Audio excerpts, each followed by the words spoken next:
Selamat datang di channel Seram Oi. Kali ini saya akan menceritakan cerita yang berjudul Ustadz muda ini niat mau makan di warung nasi kuning, malah hendak jadi tumbal pemilik warung. Sang ustadz pun hancurkan pesugihan warung dengan amalan penghancur pesugihan. Dan ini dia selengkapnya. Pagi menjelang siang di jalan tanah menuju desa Banyuanyar terasa begitu lengang. Embun belum sepenuhnya menguap dan matahari masih malu-malu menembus kabut tipis di antara pohon-pohon jati. Seekor burung perkutut menjerit pelan di kejauhan ketika Ustadz Mahrus Al-Fahmi menuntun motornya yang mulai kehabisan bensin. Wajahnya teduh dengan sorban putih kusam melingkar di leher. Ia baru saja pulang dari pengajian di pesantren kecil di kecamatan sebelah dan perutnya mulai berontak minta diisi. Sekitar 500 meter dari jalan utama, ia melihat papan kayu sederhana bertuliskan Warung Nasi Kuning Busriatun, enak dan murah.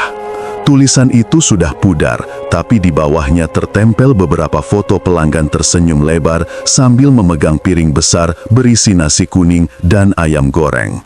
Ustadz Mahrus tersenyum kecil lalu menepi. Warung itu tampak sederhana, hanya bangunan papan beratap seng, di depannya tergantung untayan daun kelapa kering. Tapi yang aneh, meski warung-warung lain di sekitar sudah tutup, warung Busriatun tetap buka dan asapnya mengepul deras. Seolah baru saja ada banyak pelanggan, padahal tak tampak satupun orang di sana. Begitu ia melangkah masuk, aroma gurih santan langsung menyergap. Tapi di balik itu, ada bau lain yang membuat tengkuknya dingin. Bau dupa terbakar, samar, seolah disembunyikan di antara wangi kunyit dan bawang goreng. "Silahkan nak, duduk dulu, mau nasi kuning ya?" Suara lembut seorang perempuan tua terdengar dari balik tirai dapur. Tak lama kemudian muncul Busriatun, perempuan berusia sekitar 50-an, berkulit sawo matang, rambut disanggul rapi, dan senyum yang tampak terlalu lebar untuk sekadar ramah. Matanya kecil tapi tajam, seperti menatap hingga ke dalam dada. "Iya bu, satu porsi saja," jawab Ustadz Mahrus sopan. Ia duduk di kursi bambu dekat jendela, menatap sekeliling. Dinding warung penuh dengan foto-foto, sebagian berdebu, sebagian lagi agak miring. Anehnya, semua foto tampak sama, pelanggan yang tersenyum dengan latar panci nasi kuning yang sama. Namun, ada sesuatu yang membuat bulu kuduk Mahrus berdiri. Semua wajah dalam foto tampak terlalu pucat, seolah cahaya hidupnya tersedot. Dari dapur terdengar suara wajan berdecit, lalu aroma ayam goreng yang baru diangkat memenuhi ruangan. Mahrus melirik jam tangannya, pukul 10 lewat sedikit. Ia berpikir, siapa yang mau goreng ayam sepagi itu kalau belum ada pembeli? Tapi uap panas dari nasi yang baru disendokkan menunjukkan semuanya baru dimasak. "Ini nak, masih hangat," kata Busriatun sambil menaruh piring di depan Mahrus. Suaranya pelan, tapi nadanya seperti ada gema. "Airnya sudah siap di kendi pojokan sana ya, silahkan ambil sendiri." Ustadz Mahrus menatap kendi itu. Kendi tanah liat berwarna coklat gelap, ditutup kain hitam lusuh. Dari sela kain keluar embun tipis yang terasa dingin di kurit. Saat ia mendekat, dada Mahrus terasa berat, seolah udara di sekitarnya ikut menekan. Ia hampir menyentuh kendi itu ketika dari belakang suara pelayan tua memecah keheningan. "Jangan dibuka nak," katanya lirih tanpa menatap. Wajahnya keriput, matanya kosong, bibirnya gemetar. "Airnya biar ibu saja yang ambilkan." Mahrus menatapnya tajam. Ada sesuatu yang tak wajar dari cara bicara orang itu, seperti orang yang bicara sambil menahan sesuatu di tenggorokan. Namun, Mahrus tak mau menimbulkan curiga. Ia kembali duduk. Ketika nasi kuning itu ia suapkan, rasanya benar-benar nikmat. Gurih santan, manisnya sambal, dan wangi serai berpadu sempurna.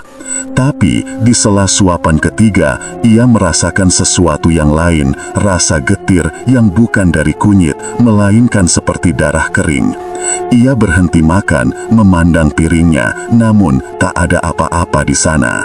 "Enak kan?" tanya Busriatun sambil tersenyum menatapnya tanpa berkedip. "Warung ini selalu ramai nak, banyak orang luar kota yang datang. Katanya kalau sekali makan di sini pasti pengen balik lagi." Nada suaranya membuat tengkuk Mahrus dingin. Ia membalas senyum, tapi di dalam hatinya ia mulai berzikir pelan. Setiap kali ia menyebut nama Allah dalam hati, bau dupa di ruangan itu makin kuat, seolah sesuatu tak suka dengan getaran doa yang keluar dari dadanya. Ia berpura-pura meneguk air dari gelas yang sudah disiapkan Busriatun. Saat air itu menyentuh bibirnya, rasa asin dan pahit langsung terasa, membuatnya menelan pelan. Hatinya bergetar, ada bacaan mantra samar di udara, entah dari mana asalnya. Pelayan tua itu berdiri diam di sudut, memegang kain pel, tapi tubuhnya kaku seperti patung. Sesekali matanya melirik kendi yang tertutup kain hitam itu, lalu menunduk cepat-cepat. "Busriatun tinggal di sini sendirian?" tanya Mahrus berusaha mencairkan suasana. "Sendirian? Ah, tidak nak," jawab Busriatun dengan tawa pelan. "Warung ini sudah ada yang menemani sejak lama, bahkan sebelum saya buka, dia sudah di sini." Kata-kata itu diucapkan dengan ringan, tapi terasa seperti cambuk di telinga. Dari balik tirai dapur, terdengar suara seperti seseorang tertawa kecil, lirih, basah, dan menggema dari arah kendi. Ustadz Mahrus memejamkan mata sejenak, menenangkan diri. Ia bertahu ada pengaruh jin penglaris di tempat ini.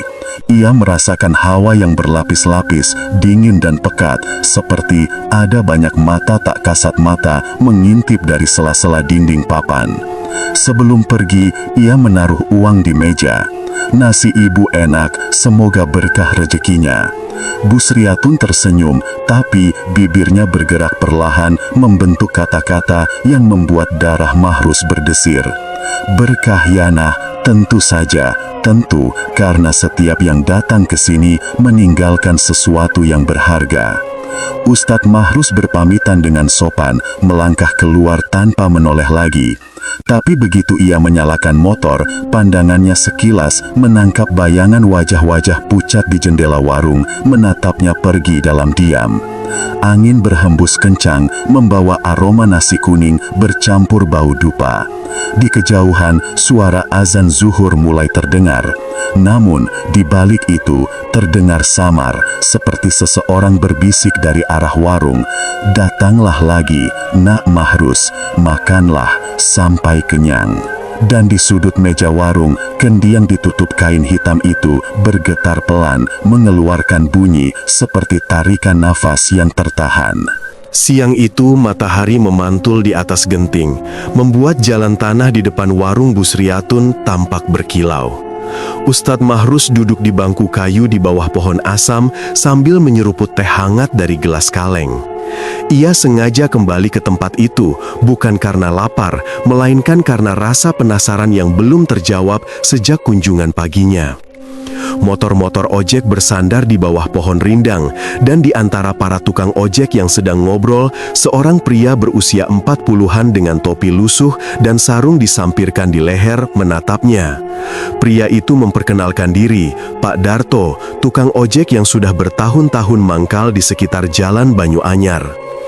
"Sampean tadi makan di warung Busriatun ya Ustadz?" tanyanya pelan sambil menatap gelas teh Mahrus. "Iya Pak, kenapa?" jawab Mahrus tenang. Pak Darto menunduk sejenak lalu menghela napas panjang. "Ndak apa-apa sih, cuma biasanya orang yang pertama kali makan di situ entah kenapa nggak balik lagi. Kadang sakit mendadak, kadang hilang. Udah lama warga sini curiga, tapi ya siapa berani ngomong. Ibu itu orangnya halus, tapi aneh." Mahrus menatap lurus ke arah warung yang tampak sepi di ujung jalan. Tirai bambunya tertutup rapat. Di atapnya, sehelai kain hitam bergantung dan berkibar pelan diterpa angin. Pernah ada yang selamat setelah makan di situ? Tanya Mahrus dengan nada rendah. Pak Darto menggeleng. 2 tahun lalu, ada sopir truk dari Pasuruan mampir makan. Katanya nasi kuningnya paling enak se-Jawa Timur. Besoknya, dia ditemukan di dalam truknya sendiri, parkir di pinggir sungai. Mukanya hitam legam kayak arang. Nggak ada luka, nggak ada bekas apapun. Cuma matanya terbuka lebar, Ustadz, kayak orang yang kaget lihat sesuatu dari dalam tubuhnya sendiri. Ustadz Mahrus menunduk, jarinya mengetuk gelas perlahan. Suara Pak Darto terasa seperti angin yang berbisik di telinga, membawa hawa dingin dari masa lalu. Lalu ada lagi, anak gadis penjual sayur. Dia suka bantu-bantu cuci piring di warung Bu Sriatun. Orangnya ceria, ndak neko-neko. Tapi setelah 2 minggu kerja di sana, dia pulang dengan mata kosong, nggak kenal siapapun. Cuma duduk di teras rumahnya, ngomong sendiri. Sekarang katanya masih diikat di rumah karena tiap malam nyebut-nyebut nama Bu Sriatun. Lanjut Pak Darto dengan suara bergetar. Warga nggak lapor aparat? Tanya Mahrus. Pak Darto tertawa hambar. Lapor buat apa, Ustadz? Polisi juga makan di situ kadang. Habis makan malah puji-puji. Katanya nasi kuning Bu Sriatun bikin ketagihan. Lah wong dukun aja nggak berani ganggu ibu itu. Dulu ada yang coba selidiki, malah mati di tengah jalan. Katanya ketabrak, tapi yang lihat bilang dia tiba-tiba jatuh dari motor, padahal jalan sepi. Ustadz Mahrus diam cukup lama. Ia menatap bayangan warung yang memanjang di tanah, seperti menutupi cahaya matahari di sekitarnya. Ada sesuatu yang menempel di warung itu, energi hitam yang tidak kasat mata, tapi bisa dirasakan lewat udara. Sore mulai merayap, angin membawa aroma santan dan kunyit yang kembali menguar dari dapur Bu Sriatun. Dari kejauhan terdengar suara lesung ditumbuk pelan, duk, duk, duk, berirama seperti napas yang ditahan. Pak Darto, kata Mahrus perlahan, ibu itu tinggal sendiri ya? Sendiri, jawabnya cepat. Dulu katanya punya suami, tapi mati waktu panen padi. Setelah itu, dia buka warung. Aneh, baru setahun buka, langsung laris. Banyak yang bilang dia dapat petunjuk dari dukun di ujung kampung, Mbah Gupito. Tapi dukun itu juga sudah mati, mayatnya nggak ketemu. Kuburannya cuma batu nisan kosong di belakang warung. Mahrus menatap mata Pak Darto, dan di dalam tatapan itu, ia melihat ketakutan yang bukan dibuat-buat. Kalau malam, warung itu nggak boleh didekati, lanjut Pak Darto. Bu Sriatun katanya masak buat pelanggan yang lain. Pernah ada anak kecil nekat ngintip, besoknya panas tinggi 3 hari 3 malam. Ustadz Mahrus tak menjawab, ia hanya menarik napas dalam-dalam, lalu berdiri. Pak Darto, kalau boleh antar saya ke belakang warung itu nanti sore, saya ingin lihat. Wajah Pak Darto langsung pucat. Astagfirullah Ustadz, yakin biar saya antar besok pagi saja. Kalau sore, hawanya sudah beda. Banyak yang bilang waktu matahari mau tenggelam, suara orang ngobrol dari dapur Bu Sriatun bukan cuma satu. Mahrus tersenyum samar. Saya cuma ingin memastikan, kadang yang kita anggap mistik hanyalah kejahatan yang disembunyikan rapat-rapat. Namun dalam hati, Mahrus tahu ini bukan kejahatan biasa. Sejak pagi, setiap kali ia berzikir, bulu kuduknya berdiri dan napasnya terasa berat tiap melintasi halaman warung itu. Ada sesuatu yang tidak berasal dari dunia manusia. Menjelang sore, ia sengaja kembali ke warung. Kali ini warung tampak lebih hidup. Beberapa pelanggan duduk berjarak, memakan nasi kuning dengan lahap, tapi wajah mereka aneh, kosong, datar, tanpa ekspresi, seperti robot yang hanya tahu makan. Bu Sriatun melayani mereka satu persatu dengan senyum yang sama, senyum yang tidak pernah berubah dari pagi hingga sore. Ustadz Mahrus memesan teh dan duduk di sudut ruangan. Dari tempat itu, ia bisa melihat dapur lewat celah tirai bambu. Di dalamnya, Bu Sriatun terlihat menanak nasi sambil menatap panci besar di depannya. Sesekali, bibirnya bergerak, seolah sedang berbicara dengan sesuatu yang tidak terlihat. "Sudah siap ya, malam ini 7 orang," bisiknya lirih, nyaris tak terdengar. Ustadz Mahrus menahan napas, ia tahu telinganya tidak salah dengar. Kata-kata itu diucapkan dengan nada lembut, tapi di dalamnya terselip keangkuhan, seperti seseorang yang memberi makan makhluk kelaparan. Ia menegakkan punggung, matanya menelusuri ruangan. Kendi hitam itu masih ada di sudut meja, dan setiap kali Busriatun lewat di dekatnya, air di dalam kendi itu seperti beriak pelan sendiri, meski udara di dalam ruangan begitu tenang. Ketika pelanggan terakhir meninggalkan warung, Mahrus memperhatikan sesuatu di lantai dekat meja makan. Sebuah foto kecil jatuh tanpa sengaja. Ia memungutnya. Di dalam foto itu, wajah salah satu pelanggan tampak sedang tersenyum dengan latar panci nasi kuning. Namun di balik cahaya foto itu, ada bayangan hitam yang melingkari kepala pelanggan itu, seperti kabut pekat yang menunggu waktu untuk menelan. Ia menaruh foto itu kembali diam-diam, lalu berdiri. Tatapan Busriatun mengikutinya sampai ke pintu. "Mau pulang, Nak Mahrus?" tanyanya dengan nada terlalu ramah. "Datang lagi besok ya, saya masak lebih banyak kalau malam Jumat." "Insya Allah, Bu," jawab Mahrus tenang, tapi langkahnya berat. Ada beban yang menempel di belakang punggungnya, hawa yang seolah mengikuti sampai keluar warung. Sore itu, langit memerah. Di kejauhan, suara Pak Darto memanggil dari tempat ojek, "Ustadz, hati-hati ya, jangan datang ke sana pas malam, banyak yang gak balik loh." Mahrus hanya menoleh sekilas dan tersenyum kecil. Yang gak balik itu mungkin belum sempat berpulang dengan cara yang benar, Pak.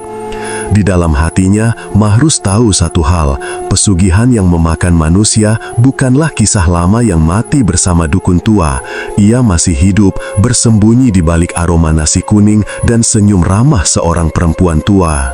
Udara malam di sekitar warung Busriatun terasa pekat, seperti mengandung sesuatu yang tak kasat mata.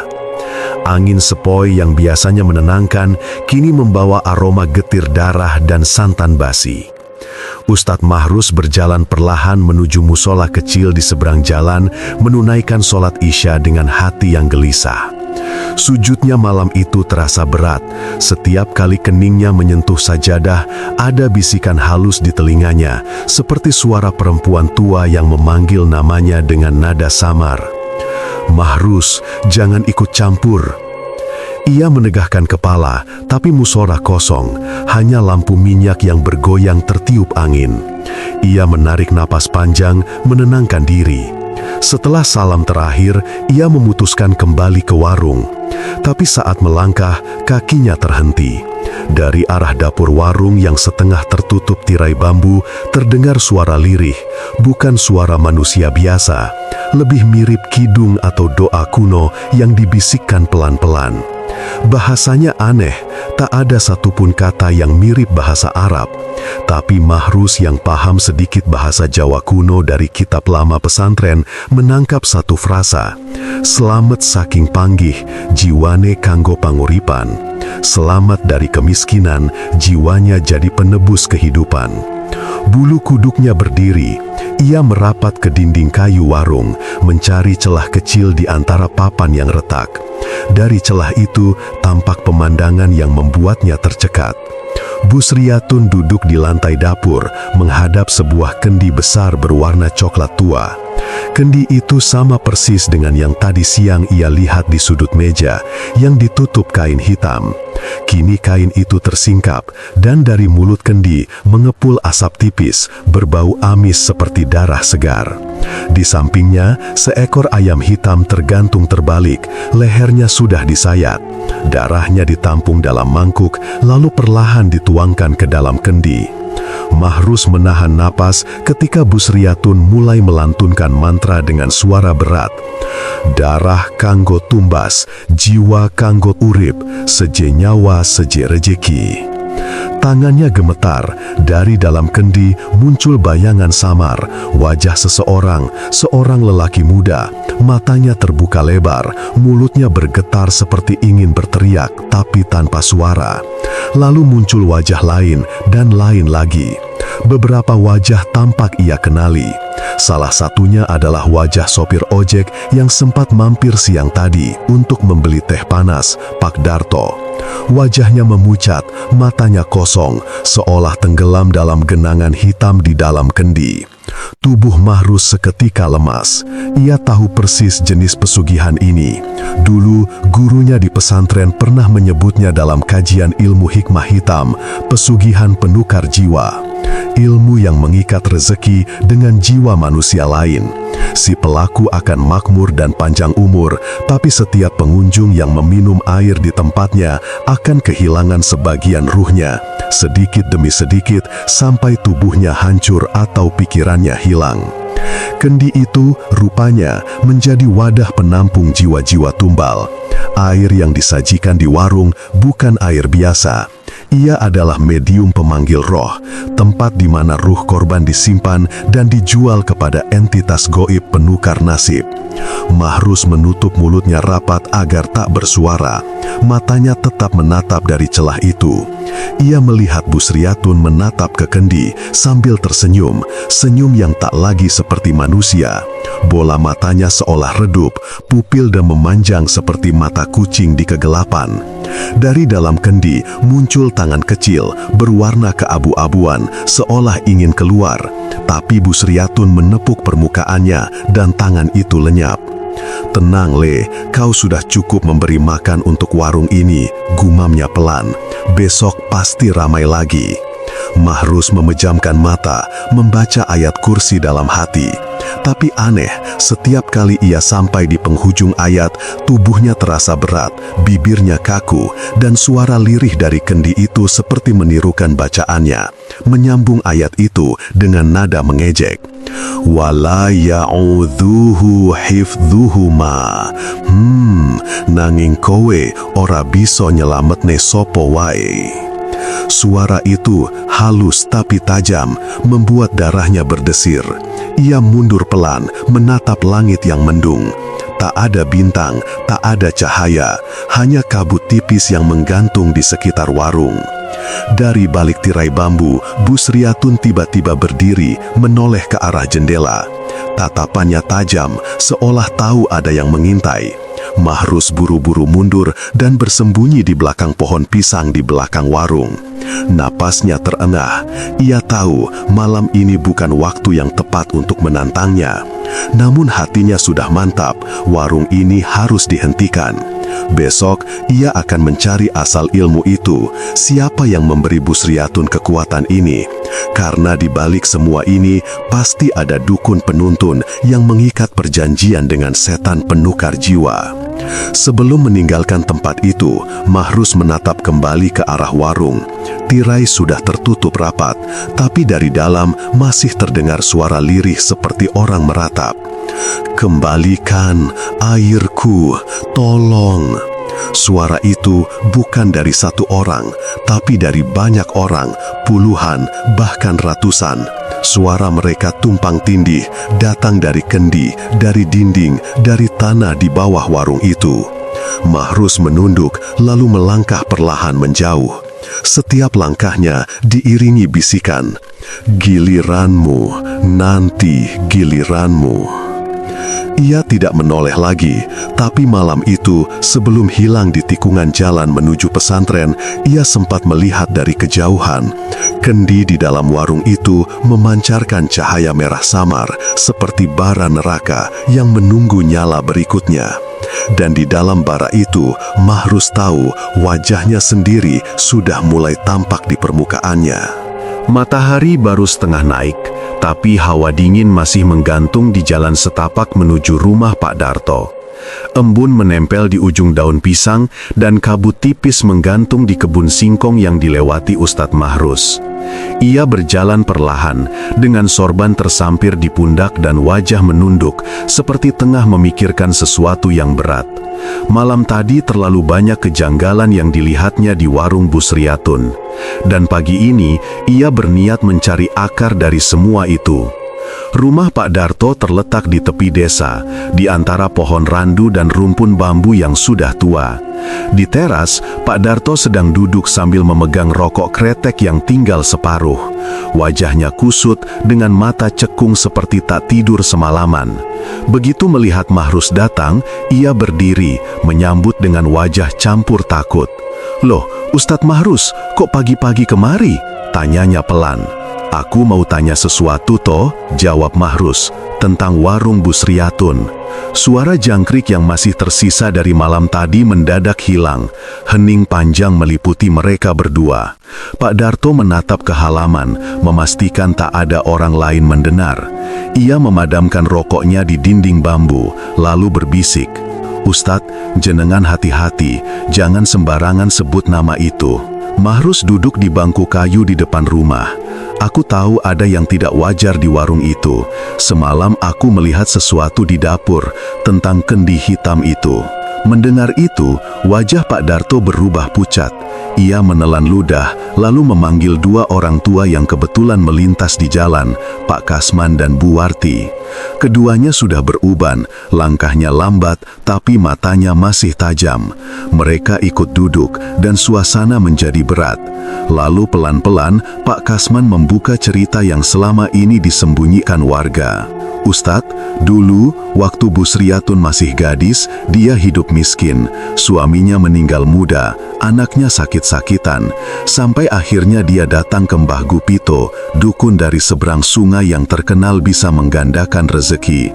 Tapi orang bilang ilmunya bukan dari manusia." Mahrus menatap tajam. "Maksudmu?" "Mbah Gupito itu pengamal ilmu pesugihan nasi kuning rantai jiwa. Dia ngelmu dari jin pasar katanya.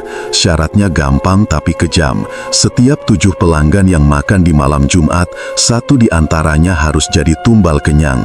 Bukan cuma mati, tapi jiwanya diserap buat menambah umur dan rezeki pemilik warung." Bu Warti menimpali dengan suara gemetar, "Saya dulu pernah lihat sendiri Ustadz, waktu Mbah Gupito masih hidup, tiap malam Jumat selalu ada asap kemenyan dari makam belakang desa. Katanya, itu tanda dia lagi memberi makan makhluk penunggu pesugihan itu."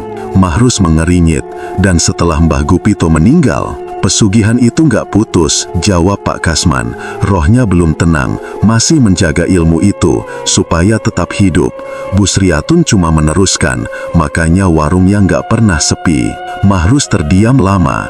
Ia menatap tanah, membayangkan wajah Busriatun semalam yang begitu tenang saat menyebut nama-nama korbannya. Semua mulai masuk akal. Ia lalu berdiri, menatap ke arah utara desa. "Aku mau lihat makam Mbah Gupito," katanya singkat. Pak Darto berusaha mencegah. "Ustadz, jangan sekarang, itu makam keramat, apalagi masih pagi." "Justru sekarang," potong Mahrus, "sebelum malam datang." Perjalanan menuju makam tidak jauh, hanya sekitar setengah jam berjalan kaki, tapi suasananya berbeda. Jalan setapak menuju makam sepi, diapit pohon jati dan bambu yang tinggi menjulang. Di sana-sini tercium aroma dupa yang samar, seolah baru padam beberapa jam lalu. Makam Mbah Gupito berada di belakang kebun tua, dikelilingi batu nisan yang sudah miring dan tertutup lumut. Di atas gundukan tanahnya ada sesajen, bunga melati layu, rokok kretek setengah terbakar, dan segelas air kelapa yang sudah berlumut. Mahrus berlutut, membaca doa dengan hati-hati, tapi di tengah bacaannya, matanya menangkap sesuatu. Bekas abu dupa masih hangat, seperti baru digunakan dini hari tadi. Ia menatap lebih dekat. Di tanah, ada jejak langkah kecil yang menuju ke arah barat. Jejak itu tampak ringan, tapi dalam, seolah ditinggalkan seseorang yang berjalan tanpa alas kaki. Ia mengikuti jejak itu beberapa meter, hingga sampai ke pohon sawo besar di belakang makam. Di bawah pohon, ia menemukan seikat daun sirih kering yang dibungkus kain hitam, diikat tali jerami. Mahrus membuka sedikit bungkusnya, dan bau busuk darah langsung menyergap hidungnya. Di dalamnya, ada potongan kuku manusia, rambut, dan serpihan kertas bertuliskan aksara Jawa kuno. "Kanggo nyambung urip, ora oleh putus tumbale." Hatinya berdegup cepat. Ia menoleh ke makam Mbah Gupito, lalu melihat sesuatu yang membuatnya merinding. Gundukan tanah itu berasap tipis. Dari celah tanah, keluar aroma kemenyan dan darah. Ia mundur satu langkah, beristighfar, tapi saat matanya kembali fokus, ia melihat bayangan samar, seorang lelaki tua dengan sorban hitam, berdiri di antara kabut tipis, menatapnya dengan senyum dingin. "Ngopo kue ganggu tugasku nak santri?" Suara itu berat, datang entah dari mana. "Warung iku urip mergo aku sing ngopeni." Mahrus tertegun, tapi ia tak menjawab. Bayangan itu lenyap perlahan, berganti dengan suara angin yang menderu di antara bambu. Tapi bau kemenyan semakin tajam, menusuk hidung, seolah roh Mbah Gupito memang masih berkeliaran, menjaga pesugihan warung itu agar tetap hidup. Ia menunduk, mencabut sebatang ranting, menancapkannya di tanah, sebagai tanda, "Kalau memang kau belum tenang, bisiklah pelan, aku akan kembalikan ketenanganmu dengan menghapus warisan ilmu ini." Langit mulai mendung, daun-daun bergoyang. Dari kejauhan, gonggongan anjing terdengar bersahut-sahutan.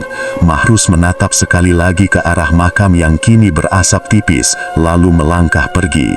Tapi sebelum benar-benar meninggalkan area itu, suara samar terdengar di belakangnya, lirih namun jelas. "Wis wayahe, siji maneh kudu diganti." Mahrus berhenti sejenak, jantungnya berdegup keras. Ia tahu suara itu bukan angin, dan sejak detik itu, ia sadar roh Mbah Gupito belum selesai memilih tumbalnya. Malam turun pelan di desa Banyu Anyar. Bulan hanya seiris, menggantung di langit seperti kuku yang baru dipotong. Angin berhembus dari arah utara, membawa aroma tanah basah dan bau kemenyan yang samar.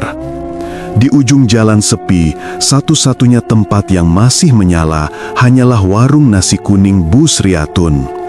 Lampu Petromax di depan warung bergoyang tertiup angin, cahayanya bergetar di atas tulisan papan kayu yang mulai pudar. Malam ini bukan malam biasa, malam Jumat Kliwon. Hari yang oleh warga setempat lebih baik dihabiskan di rumah sambil berzikir atau membaca surat Yasin. Tapi anehnya, warung Bu Sriatun justru penuh sesak. Meja-meja terisi, suara sendok beradu dengan piring, dan bau nasi kuning yang begitu menggoda bercampur dengan aroma kemenyan yang menguar dari arah dapur. Ustadz Mahrus datang dengan langkah perlahan, sorbannya terlipat rapi di bahu, wajahnya tenang tapi matanya waspada. Ia duduk di pojok dekat jendela bambu, memesan sepiring nasi kuning seperti pelanggan lain. Malam itu, ia sengaja datang untuk menyaksikan sendiri bagaimana pesugihan warung ini bekerja. "Sepiring nasi kuning lengkap ya Bu," katanya dengan suara tenang. Bu Sriatun yang malam itu memakai kebaya hitam dan selendang kuning gading hanya tersenyum. "Monggo Ustadz, malam ini lauknya spesial, ayam kampung goreng baru matang." Mahrus hanya mengangguk, tapi saat piring itu diletakkan di depannya, ia mencium sesuatu yang tak biasa. Bau amis yang samar, seolah nasi itu dicampur darah segar yang sudah kering. Ia menatap panci besar di belakang meja, dan benar, uap dari dalamnya seperti berdenyut perlahan, bernapas. Beberapa pelanggan lain tampak aneh. Ada lelaki muda yang makan dengan mata kosong. Nasi kuningnya hampir tak dikunyah, hanya ditelan begitu saja. Ada juga perempuan tua yang terus tersenyum sendiri sambil menggumamkan kalimat tak jelas. Mahrus bisa merasakan hawa dingin yang menyelusup di antara mereka. Suatu energi halus yang mengikat, menahan kesadaran para pengunjung agar tetap duduk di situ. Menjelang tengah malam, satu persatu pelanggan mulai pergi. Tapi yang aneh, setiap kali seseorang keluar, bayangan mereka di dinding warung tak ikut bergerak. Bayangan-bayangan itu tetap duduk di kursi, menunduk seperti tertinggal. Bu Sriatun menutup pintu kayu perlahan. "Alhamdulillah, ramai lagi malam ini," katanya dengan nada lembut yang anehnya terdengar serak. Ia berjalan ke dapur, membawa kendi hitam yang ditutup kain. Mahrus memperhatikan dari kejauhan, lalu berpura-pura menyesap teh hangatnya. Namun, ketika jarum jam dinding menunjuk ke pukul 12:13, lampu Petrowax di warung tiba-tiba meredup. Cahaya seolah tersedot keluar ruangan. Suara jangkrik lenyap, bahkan deru angin pun berhenti. Yang terdengar hanya bunyi lirih dari arah kendi di pojok meja, seperti seseorang sedang berbisik pelan di dalamnya. Bu Sriatun menatap kendi itu lama, lalu mulai melantunkan mantra. Siji dadi tumbal, pitu dadi berkah, sing mangan warek, sing lungo ilang, nyowo dihisap, rezeki dilipat. Suara Bu Sriatun rendah, serak dan berat. Uap dari panci nasi mulai berputar, membentuk pusaran kecil, mengeluarkan bunyi lirih seperti napas orang sekarat. Dari kendi hitam itu muncul cahaya merah samar, dan bayangan wajah-wajah manusia, para pelanggan sebelumnya, muncul tenggelam di permukaan air kendi, menjerit tanpa suara. Mahrus tahu inilah saat pesugihan itu bekerja. Ia memejamkan mata, menarik napas panjang, lalu mulai berzikir dalam hati. Tapi sebelum ia membuka suara, panci besar di belakang dapur berguncang, tutupnya bergetar keras, nasi di dalamnya seolah mendidih. Bau amis makin pekat, dan dari sela-sela lantai papan muncul cairan merah kehitaman yang merembas ke arah kaki meja. Bu Sriatun tak menyadari kehadirannya. Ia melanjutkan mantra dengan mata memejam, tangannya memegang kendi erat-erat. Tapi tiba-tiba suara lantunan itu terhenti karena Mahrus sudah berdiri. Dengan suara tegas, ia membaca, Allahu la ilaha illa huwal hayyul qayyum. Suara ayat kursi menggema keras, menghantam udara yang pengap. Lampu Petromax berkelip, lalu padam seketika. Hanya cahaya merah dari kendi yang masih berpendar, tapi kini berubah menjadi hitam pekat. Bu Sriatun menjerit, menutup telinganya.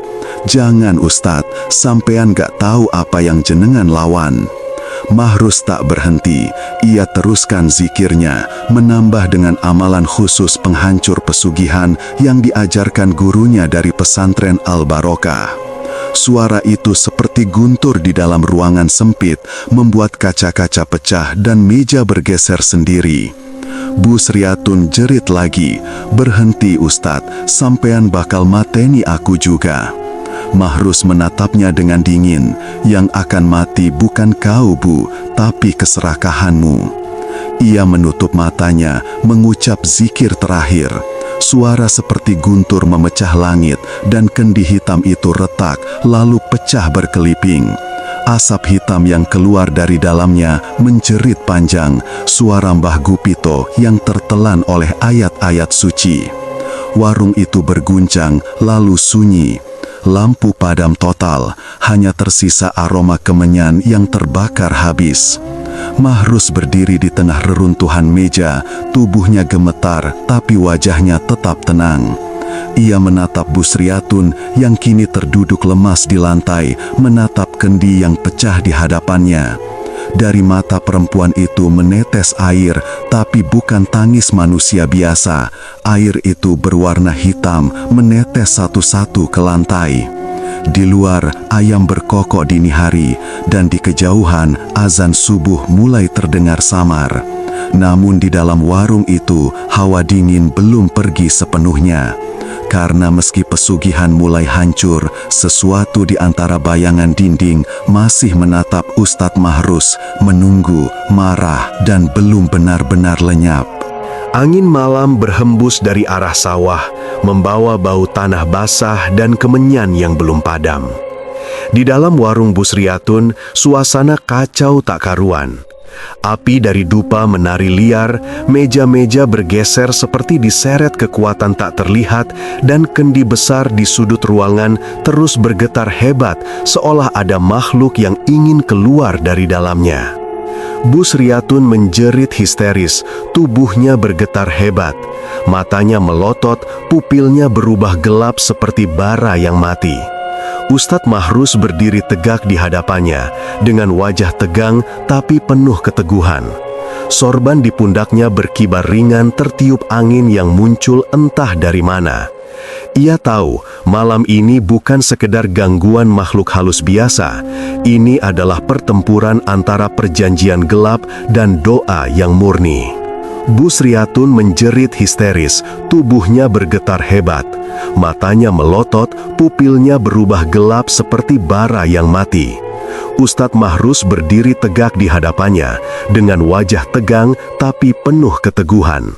Sorban di pundaknya berkibar ringan, tertiup angin yang muncul entah dari mana. Ia tahu, malam ini bukan sekedar gangguan makhluk halus biasa. Ini adalah pertempuran antara perjanjian gelap dan doa yang murni. Busriatun, lepaskan semuanya, jangan lawan, kembalilah pada Allah, ucap Ustadz Mahrus dengan suara tenang namun tegas. Suara Busriatun menjawab, tapi bukan lagi suaranya sendiri. Kau tidak tahu, Kiai kecil, aku sudah bayar mahal, jiwa-jiwa itu milikku. Nada itu berat dan dalam, seperti berasal dari perut bumi. Tiba-tiba, tubuh Busriatun terangkat beberapa sentimeter dari lantai. Rambutnya terurai, mengembang seperti hidup. Matanya kini hitam sepenuhnya. Dari bibirnya keluar suara tawa seram yang menggema di seluruh warung.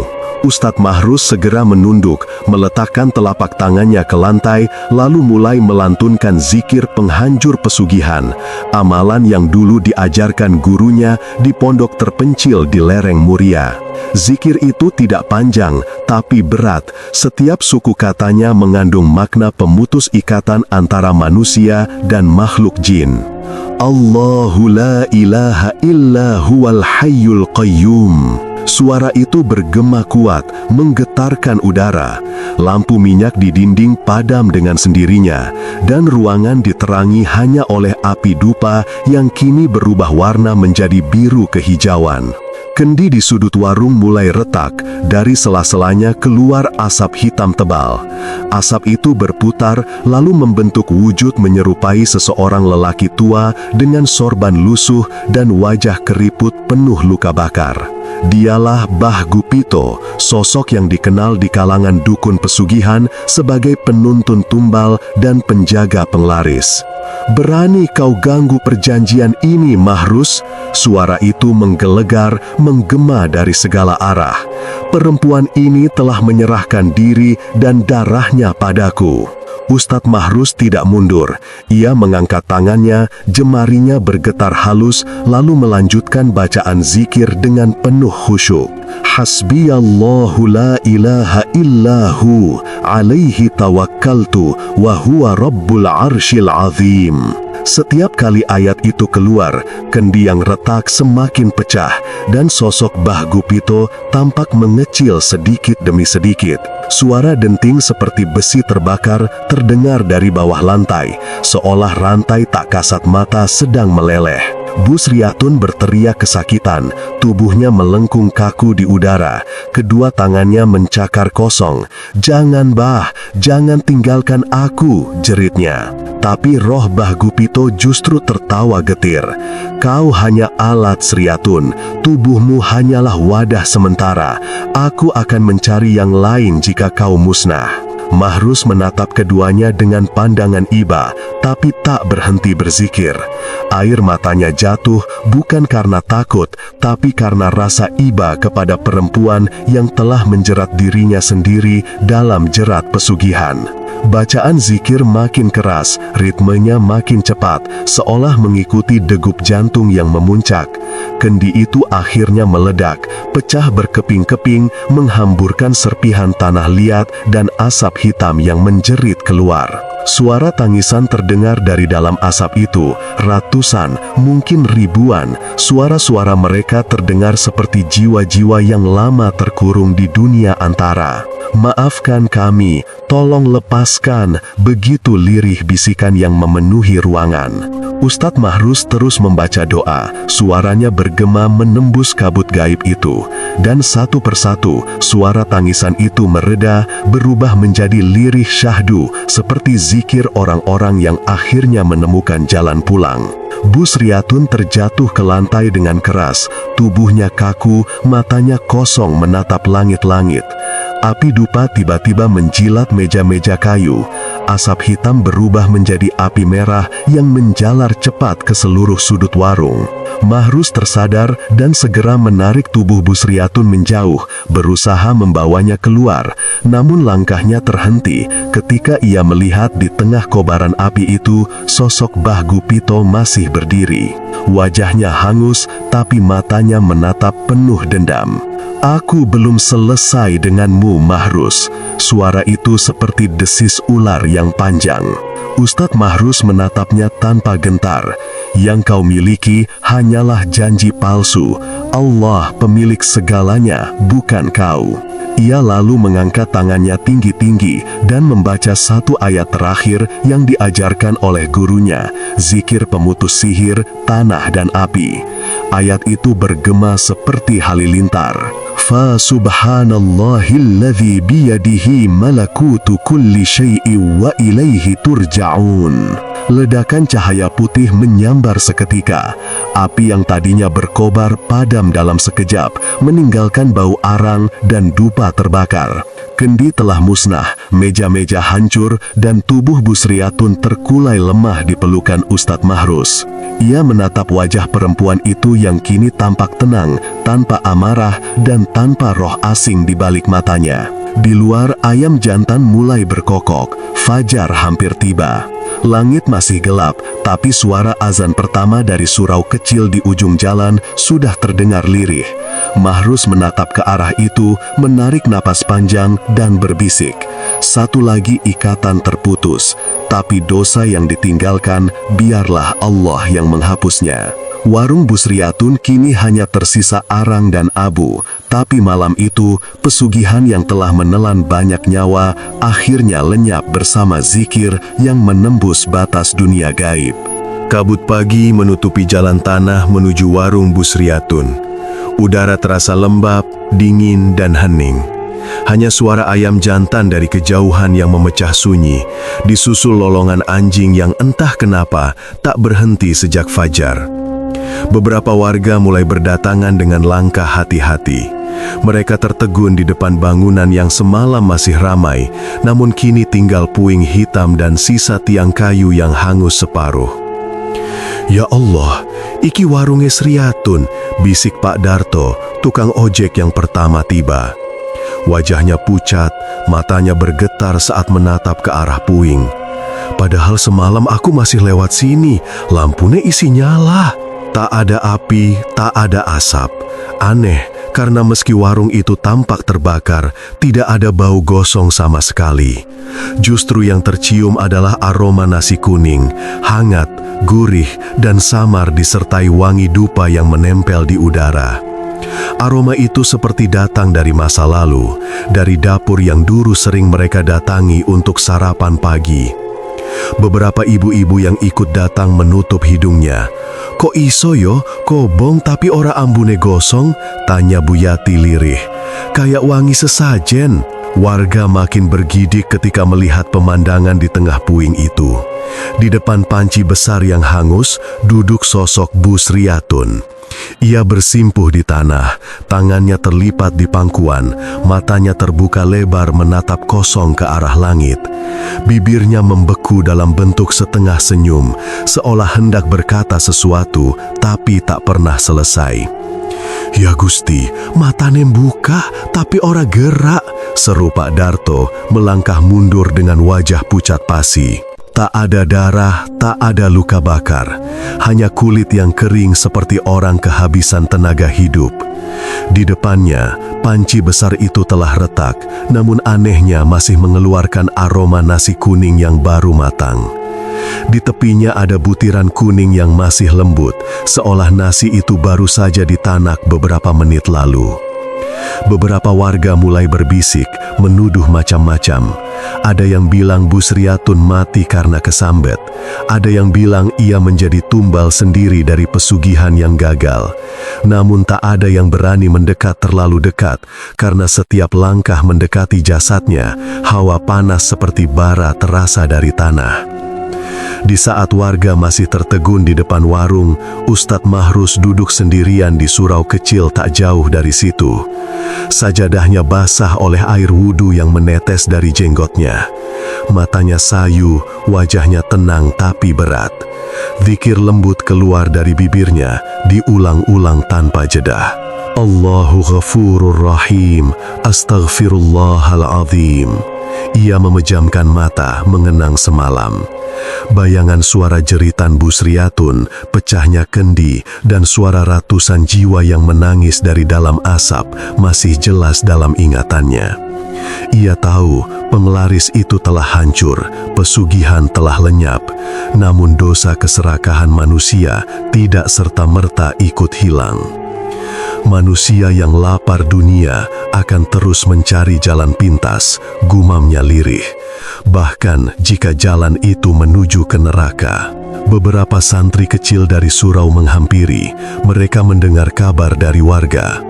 Ustadz, katanya warung Busriyatun kebakar, tapi katanya nggak ada apinya, Ustadz. Mahrus menatap anak-anak itu dengan mata teduh.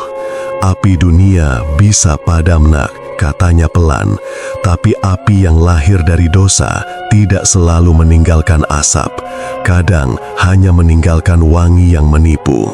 Anak-anak itu saling pandang, tak sepenuhnya mengerti, tapi bisa merasakan bahwa sesuatu yang besar telah terjadi. Sementara itu, di lokasi warung, warga mulai menurunkan jasad Busriyatun dengan hati-hati. Tidak ada keluarga yang datang, tidak ada suami atau anak yang menjemput. Ia akan dimakamkan oleh warga sebagai sedulur satu kampung, walau dengan perasaan campur antara iba dan takut. Sebelum dikafani, seseorang menemukan secarik kertas gosong di dekat panci. Kertas itu berisi tulisan yang nyaris tak terbaca. Rejeki saka getih, ora bakal dadi berkah. Rejeki dari darah takkan pernah jadi berkah. Tulisan itu terbakar di tepinya, tapi bagian tengahnya tetap utuh, seolah api pun enggan memakan kalimat itu. Menjelang siang, jenazah Busriyatun dimakamkan di belakang masjid desa. Tanahnya masih basah dan bunga kamboja dari halaman rumahnya ditabur perlahan oleh warga yang datang. Tak ada yang berani berlama-lama di sana. Ustadz Mahrus datang terakhir, membawa segenggam tanah dari depan surau. Ia melemparkannya ke atas liang dengan lirih. Semoga Allah menerima taubatmu Sriyatun, katanya. Kau hanya perempuan yang ingin hidup, tapi tersesat pada janji jin yang manis. Setelah itu, semua kembali ke kesibukan masing-masing. Tapi kisah warung itu tak hilang. Setiap warga yang melintas di depan reruntuhan bekas warung selalu merasa ada yang mengawasi dari balik semak. Bahkan, setiap malam Jumat Kliwon, aroma nasi kuning bercampur dupa kembali tercium samar, melayang di udara tanpa arah asal. Beberapa orang yang lewat kadang mendengar suara lirih dari arah puing, seperti orang menanak nasi sambil berbisik pelan, "Ayo makan nak, rejeki wis mateng." Pak Darto sendiri bersumpah pernah melihat sesosok perempuan duduk di depan warung itu pada malam Jumat berikutnya. Ia mengenakan kain batik lusuh dan selendang kuning yang berkibar tertiup angin. Tapi ketika disorot dengan senter, sosok itu lenyap, meninggalkan bau nasi hangus dan dupa yang memekakkan dada. Keesokan paginya, tak ada siapapun di sana. Hanya panci tua yang tergeletak di tanah, separuh tertanam dengan noda kuning di permukaannya, seperti bekas nasi yang tak pernah habis. Di surau, Ustadz Mahrus kembali duduk dalam diam, menatap keluar jendela ke arah bekas warung itu. Ia menghela napas panjang, merapatkan sorbannya, dan berbisik lirih. Pesugihan bisa dihancurkan, tapi nafsu manusia hanya bisa dijinakkan dengan iman. Di luar, sinar matahari mulai menembus kabut pagi, tapi di udara, samar, masih tercium aroma nasi kuning yang hangat, aroma dari warung yang kini kembali sunyi,